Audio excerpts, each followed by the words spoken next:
afternoon, and thank you for joining us for another episode of The Emmanuel Show. This week is week 2. You guys are coming back for another dose of inspiration. Thank you so much. Today we have a very talented gentleman by the name of Brenton Freeman. Many of you may know him by the name of BFree. He's so very talented and very inspirational as well. Take a listen on how he plans to leave his stamp onto the world. I give you BFree. And welcome to another episode of The Emmanuel Show. We have back in the studio with us after our first interview, the international sensation, BFree, Mr. Brenton Freeman. How you doing? That's what I do, man. I have to. You got to tell people how to, what's the real? I mean, it's your government, so that's what your mama gave you. Yeah, right? That is. Right. That is. So tell us about your childhood. Tell us how you got your name, BFree. How did you? Give me you. Who are you? Man, I'm just a average Joe Schmo, man. Mm-hmm. You know what I mean? I be doing my thing. Nah, bro. Nah, I'm like, dog, man. So, I don't know, man.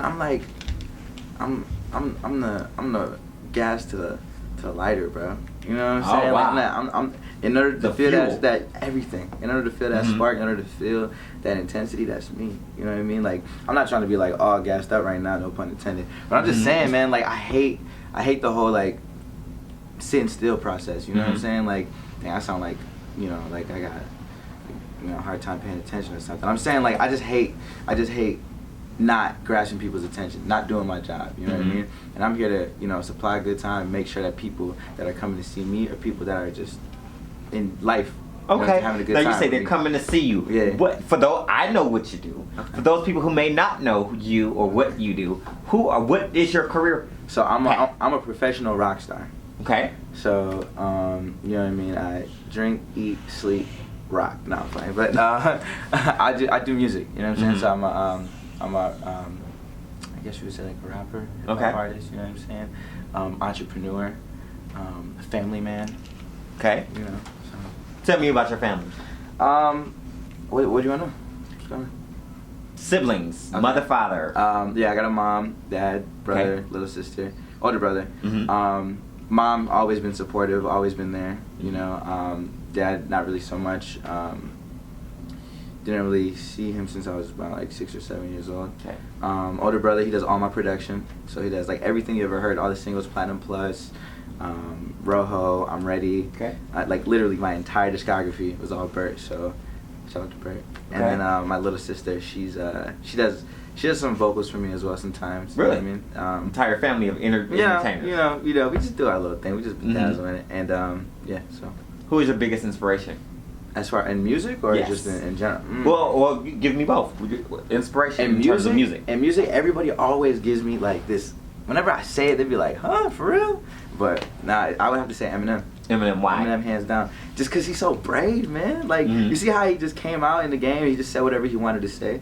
You know, and he was very open and he was just very, like, people would say he was controversial. You know what I'm saying? But I felt like he was just being himself, you know? To, like, say what you want to say, whether you're in front of an audience or in the privacy of your own home. That impressed me. And then the movement behind everything that he did and him being from Detroit, like, just that within itself is amazing.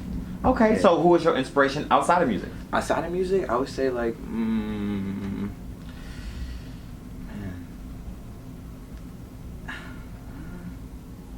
maybe like, I don't know, probably like people who write like manga, you know, like creators of anime. Like one of my favorites was Masashi Kishimoto. Okay, now anime. Yeah. For those people who don't know what it is, yeah. What is anime? So anime is a Japanese style. People say like cartoon, but where they, I don't know, they just go above and beyond, you know what I mean? Okay. So like they have like real ones, you know what I'm saying, but they also have like action packed like fantasies, thrillers, like everything like that, but it's all animated. You know what I'm saying? And it's from Japan. How did you get involved with anime? That is a very good question, bro. I mean, I feel like it was just in it was just in me. You know what I mean? Like, I think probably just Dragon Ball Z in the beginning, and then it just evolved into everything. But nobody said it. Wait, hold on. So Dragon Ball Z is anime? Yeah. No clue. You ain't know that? Listen, I barely watched that show. However, I do know one character, Goku. Yeah, Goku. Which is the hero. Yeah. But they died and come back like 15 all the time, times. You gotta right? collect the Dragon Ball. Even 7 of them. It's 7 of them. Yeah. Okay, so what happens? Okay, yeah, you have to walk me through like how do Okay. you like what I never understood the cartoon. There was so much going on in it, but Anime. But. Super Saiyans and all this other stuff. Like, so what level was he? I never got it. I just never got it. So that sort of thing, that sort of type of style always inspired you even as a kid. Always. Okay. So growing up, your inspiration was anime and the arts. Mm-hmm. What was your life like? Man, I mean, growing up and having that artistic background. So like I said, my mom was always there for me, you know, Mm-hmm. but for the times that she could be. So from when she was at work, I was either in school or I was at home. You know what I'm saying? Being watched by like, you know, my uncles or my cousins. And they were doing things that I guess you would say you shouldn't be doing. You know what I mean? So like, you know, the typical like, you know, drugs around, you know, guns around, women around. Like I was too young to understand, you know. Mm-hmm. So it was just kind of just like a toxic environment that my mom really couldn't control when she was at work or doing whatever she needed to do to provide for us. Okay. So you know what I mean. So when it seemed like my first, you know, drug transaction, you know, like just seeing out on the streets, seeing like just crazy things, you know what I'm saying, like happening in front of my eyes. So really, it was a more so just like a bittersweet, like rough upbringing. Mm-hmm. You know what I'm saying? But I took what I seen and taught myself whatever they did, I didn't want to do. Mm-hmm. You know what I'm saying? Like, so I always told people like, they was like, "You not in the field?" I'm like, "No, but I was around it." Mm-hmm. You know what I'm saying? Like, why do I lose my credibility because I didn't, you know, sell like crack or something? You know what I'm saying? Right. Why is that? I'm trying to do something, you know, A little different. like way different, go Mm-hmm. above and beyond and do positive things. You know? Mm-hmm. So. What is the earliest memory you have that, in terms of your grade school, when you were hanging around those kids who judged you for being different or whatever? What was your earliest memory of knowing that, you know, that's not the lifestyle that you wanted to live, and when did you turn from it? Man, I got so many events, bro. I remember one time, we ended up going to a store. Dang. All right, anyway, we went to a store, and it was me and like probably like 10 other kids, you know. Mm-hmm. And one of the kids was like, "Yeah, bro, I be, you know, he be flipping for like I guess the owner or one of the clerks or whatever." So I was like, "For sure." She was like, "Just roll with me." We skipped school and everything. End up skipping school, and we get to the store, and it's like him and like 2 other staff in the store, and he's like, "Yo, lock the doors." You know what I'm saying? So I'm peeping everybody's body language, and he's like, "Everybody in the back of the store." So we all go to the back of the store.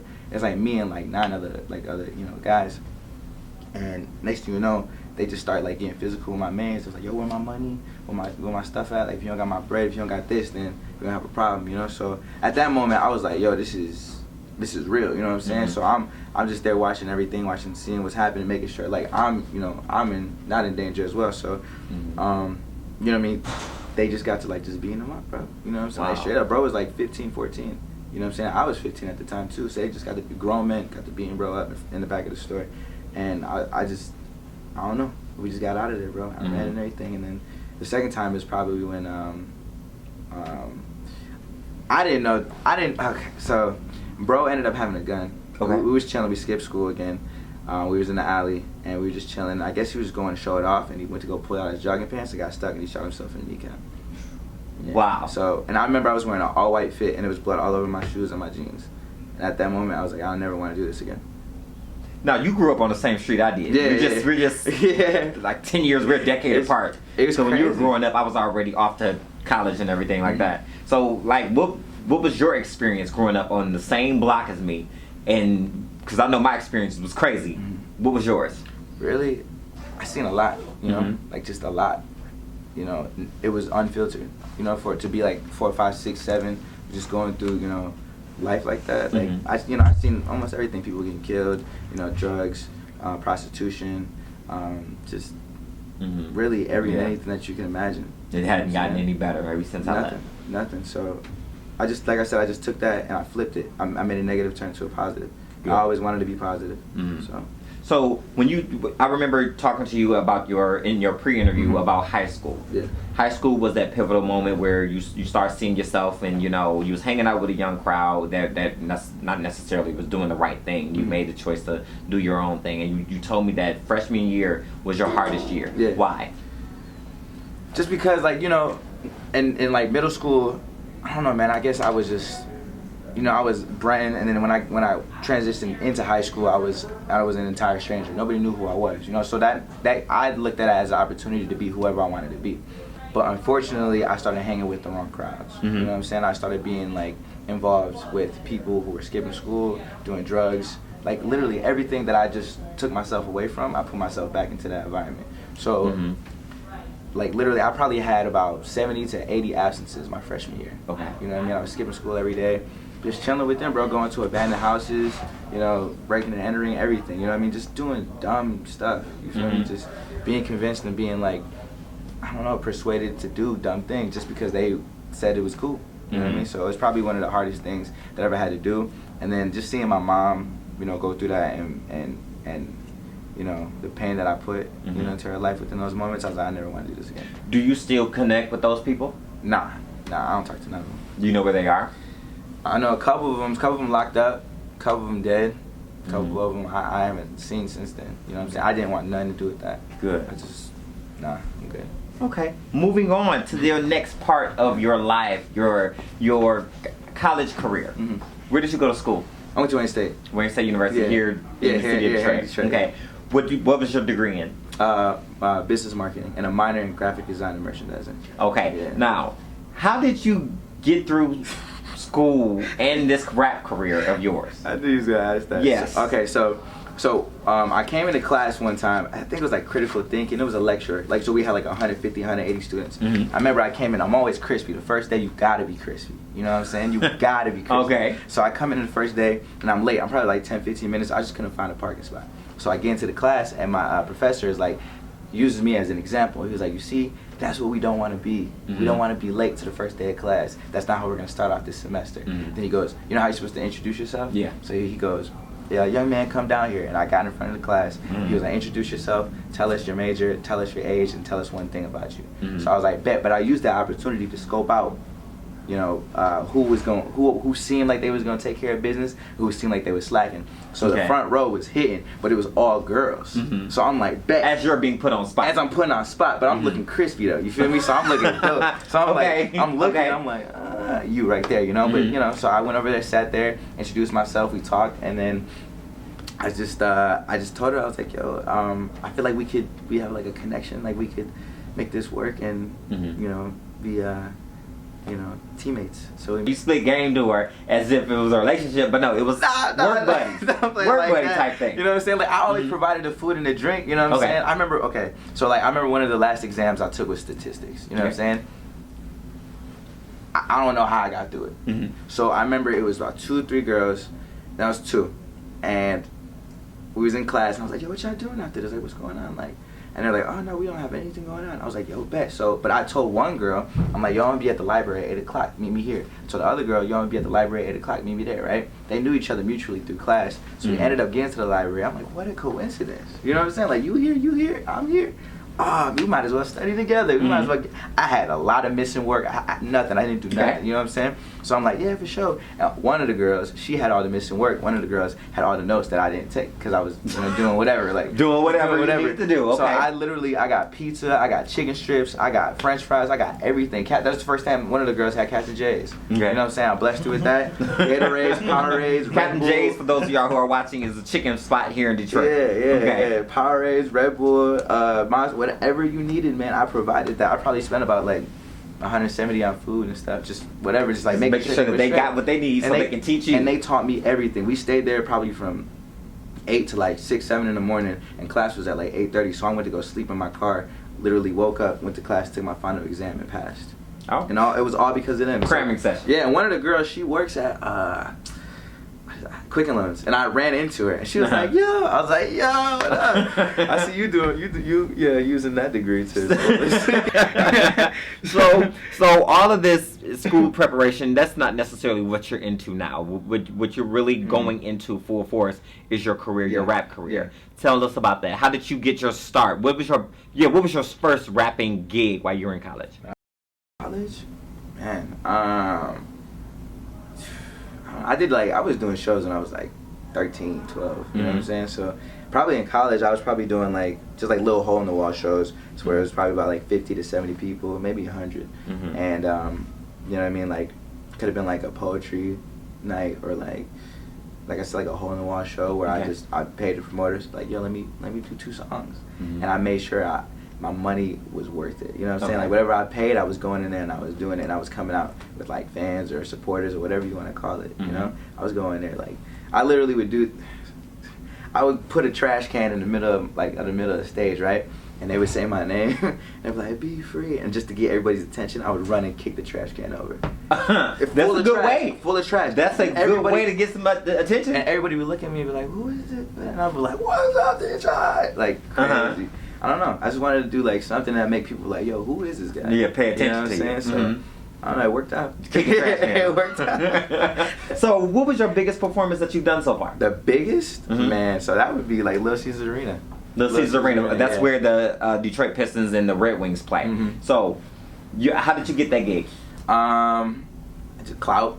No, I'm playing, but nah, just through I guess like hard work, dedication. Meeting right people. Mark set up the play. And we already had like a whole thing going on before. It wasn't like you can't just start like rapping and like make it to Little Caesars. You know what I'm saying? No. You can't like you gotta just have a rap portfolio. So really, I guess it was just like they heard and they seen what I could offer, and we all met and we met at mutual terms, and it happened. Okay. Yeah. What do you offer in terms of your music? What makes your music different than anyone else? Have you ever seen me perform? I've seen you perform. You have. Yes, I have. Exactly. I told you. So I see. What have you experienced? Tell the camera. I would. For that specific performance, he brought chicken on the stage. Popeye's chicken sandwich. God is good for those people who had a chance to get some. I was in the back looking like, yeah, I'm not running up there for no chicken sandwich. But he did an amazing job with the songs that me and my friends heard. I told everybody, that when you were back there performing, when I was in the back, I was like, yeah, I just interviewed that cat. He is big. And they was like, yeah, you're dope. We heard a lot of people on stage that night, but you stuck out. Had to. You stuck out, so you did a good job. He's forgetting the mosh pit. A lot of people on stage that night, but you stuck out. Had to. You stuck out, so you did a good job. He's forgetting the mosh pit. We had a mosh pit too. But who? The mosh pit where people come. Oh yeah. Mosh pit. Man, Listen, hey, I am an R&B cat. I sit in the back. Or backstage and I watch, I ain't jumping up and down, but I feel you. I'm with it. Okay, yeah. So, how did you land the endorsement with Puma? Because in your pre-interview, we talked about you having the opportunity to work with a major brand like Puma. Yeah. How did you get that endorsement? So really, we just this guy. We, Puma and I, we go way back since like '95. You know what I'm saying? But really, we just, I guess they, what was it, Mike? What happened? They contacted us. We just. As he's talking to somebody off camera. No, I mean, Mark's here. Yeah, Mark's here. His manager. Shout out to Mark. But they seen what was happening on like social media, and I, one of the people I guess that was at the shows, and Mark made the connection, and. Now this is what we do. This is what we Good stuff. You know what I'm saying? Good stuff. That's dope. Yeah. So, okay, you being a newly known international name, like you're a new guy. Yeah. International is the key word in the phrase because now you're known worldwide because of something that happened on social media. He was engaged in a turf war that had nothing to do with him. But he ended up in it because somebody wrote the wrong name in their tweets. Explain to my audience, how did you get into this turf war that now left you with an international name? So, so basically, there's a K-pop group called BTS. Okay. You know what I'm saying? And there's also, weirdly, a Korean rapper named BFree. Okay. I'm BFree, the real BFree, official BFree, the only, one and only. So anyway. I guess they were beefing, and the Korean BFree said that he was gonna smack BTS. Okay. You know what I'm saying? Like when next time you saw him or something like that. And people thought, I don't know, connected that to me. So I'm chilling one time. I dropped a song, and it was back in the SoundCloud days. I dropped a song on SoundCloud, and I go to sleep, and I wake up. I got like you say SoundCloud days like yeah. No. I'm saying like when SoundCloud had its moment. But I wake up and I have like over like 200 mentions in my Twitter. And people were like, yo, your music sucks, you're trash, you're never gonna chart, you know what I'm saying? Like all this crazy stuff, like wild stuff. I'm like, bro, just what I never had this much hate. And then I did some research. I was already familiar, with K-pop obviously, and BTS obviously are huge, So I just do my research and I see that Korean BFree said he was gonna smack this. Can I cuss? Yeah, go ahead. We'll bleep it out. Okay, Yeah, go ahead. he said he was gonna smack the shit out of him. You feel Okay. me? So I took, the liberty within myself. I'm like, bro, that's not gonna happen. You know what I'm saying? Like, they don't know beef, bro. They're not like that. So I was like, yo, I don't know what Korean BFree talking about, but BTS is my niggas. And if he want to smoke, I'll smack the shit out of him myself. The army lost it. Oh, wow. Internet exploded. You know what I'm saying? Mhm. So, and then from there on, I remember I was just goofing around. I was probably like 20, 19 or something like that. Okay. And I was like, Korean BFree versus American BFree, and I put my SoundCloud link, and they were like, yo, his music's way better. You know what I'm saying? And he's an army, which is like their fan group, like their fans. So they're like, yo, he supports BTS, all this. So, and that just turned into them supporting me as well. And I won the turf war. That's what's up. There you go. And he actually contacted you and told you that your music is better than So his. he DM'd me. He was just like, bro, like, what's all this? I don't do this Twitter stuff. And I was like, and then he said something about like, but I can't lie, your music is better than mine, but still, why you gotta do all this? Uh-huh. And I was like, man, shut up. I don't know. So now he gave you the compliments that you deserve in terms of your music, which is, I would say, is well deserved. Thank you. Because your music is really, really good. What is your perception of rap music today? I mean, it's everywhere. Mhm. You know what I mean? It's everything. You can't escape it. It's hard to escape. It's culture. You know what I'm saying? So like, it's ambiguous. It's everywhere, and it's a part of our everyday lives. And really, if you're not with it, you better get with it, because I'm here to stay, baby. Who do you listen to now? I've actually been listening to like a lot of R&B cats. You know what Okay. I'm saying? Name. Like that's so like I mean like so Name drop. You got name okay, drop. I'll drop some of that. So I've been listening to Usher. I've been listening to Summer Walker, Billie Eilish a little bit. Okay. I've been listening to somewhat like some Doja Cat. Who else? Sade. Okay. I've listened to her a lot. My brother got me back onto her. Mhm. So you gotta listen to music, before our times, and pay respect and pay homage. So I've been listening to that. I don't know, some of the hip hop people too. The rap people. So. If somebody was trying to enter into the rap game, what advice would you give them? I would be like, have a strong team. You know what I'm saying? Like, have people and that want to be a part of this movement and that want to be a part of what you got going on, that care about you and your well-being, not just what's gonna come with it. You know what I'm saying? Like, but actually like love and care for you. So that, and then also like your pen game has to be crazy. Always have music within the stash and ready to go. At the drop of the dime, you know what I'm saying? You never know when you're gonna walk into a room and Dr. Dre gonna be there. Right. And he can look at you and be like, rap, man. You gotta be able to and go. just keep going. Just keep flowing. You know what I'm saying? So, I don't know, man. Like, the rap game changed so much. It's about to be 2020, bro. Yeah. So it is 2020. Yes. By the time it airs. Yes. It's 2020. Okay, let's go back. Okay. The rap game has changed so much, man. You know what I'm saying? It's 2020. So, if you don't got it by now, you gotta get with it. That's what's up. What's next for you? Man, what's next?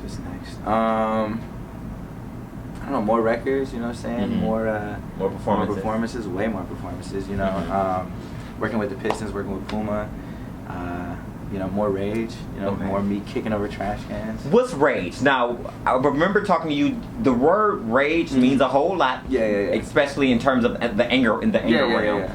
What is your definition of rage? So my definition of rage, so there's usually like a negative like connotation with that, you know what I'm saying? People be like, oh, rage, wrath, you know what I'm saying? Like negativity, like bad, dark. But not with me, it's one of the realest moments that you can get. So my job as an artist, I'm also an entertainer. So when I do a show, I'm there to entertain. I'm there to give you a good time, and as well as give myself a good time for giving you a good time. I'm a provider. So we go into an event, we have a show, and the worst thing that you could do is stand still. Yeah. You paid your money and that's it. You know what I'm saying? I want you to forget about all responsibilities. I want you to forget about all negativity, everything bad, even the good. You know what I'm saying? Like, I want you to forget about all of that, bro. You're in the presence of like yourself with me. We're having a good time, and we are going to let all that anger, all that whatever you're going through out within this show, within this moment. You know what I'm saying? Rage is real. You know what I mean? It's like that real emotion that you feel when you're in that pit and you're looking at your local ragers, like you're man, you just feel this pit in your stomach. You're like, man, when this beat drop, I'm about to lose it. And everybody up, they're all jumping. There's like you know, people crowd surfing, people throwing shoes and stuff. You know, it's the realest that you can get. It's probably the most vulnerable you can be, and that's what I want to offer to, you know, the people there, fans, supporters, whoever. And hopefully I offer that to you when you saw the show. You know what I'm saying? Yes. Describe yourself in 3 words. Real ass nigga. No, I'm Okay. Shoot, man, probably just like 3 words. That's a little Come on, less. describe yourself in 3 words.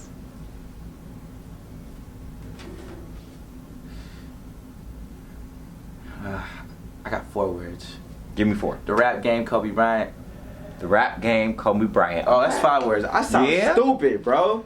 Yeah? You got me on camera looking no, stupid. See, I said 3 words. You got me could on have just camera said. looking. I said 4 words. You could have said you was energetic. That's like me going like. You could have said a whole lot. You tried to do a whole little sentence. You that was you. That wasn't me. I'm like, that was you. I got 4 words. Holding up. Come on, man. Listen. Yeah. Answer this question. Okay. This is your last one. I promise. I'll leave you alone. Alright. What do you want people to say about you once you're gone? Dang, he was such a nice guy. Nah, man. Okay, nice guy. I just want them to just, man, just be like, yo, I don't know what's going on or why I'm half naked right now, but this guy, he's the real deal. You know what I'm saying? You want people to say that you're the real deal.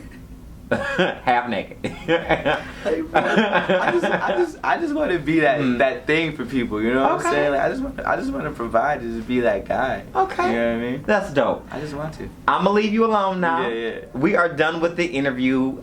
I hope you guys enjoy BFree like I have. He is a fantastic entertainer. You guys take the opportunity whenever he comes to your city, whenever you see something online, like, share, post.